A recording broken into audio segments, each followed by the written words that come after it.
ينادونهم بأشباح يوم القيامة، يلقبون بالموتى الأحياء ويحملون شهادات وفاتهم موقعة من قبل الدولة.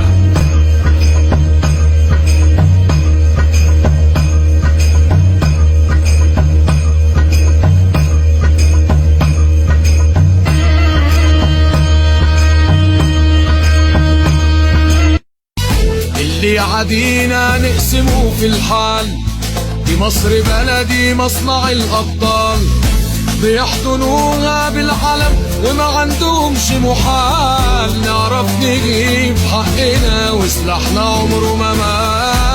اللي عادينا نقسمه في الحال، دي مصر بلدي مصنع الأبطال، بيحضنوها بالعلم وما عندهمش محال، نعرف نجيب حقنا وسلاحنا عمره ما مال. وحوش أبطال وأسود تقبل في الصخر نفوت ونهد الأعادي، رجال ولا بنهب موت، أبطال عالنار بنفوت نفديك يا بلادي. وحوش أبطال وأسود تقبل في الصخر نفوت ونهد الأعادي، رجال ولا بنهب موت، أبطال عالنار بنفوت نفديك يا بلادي.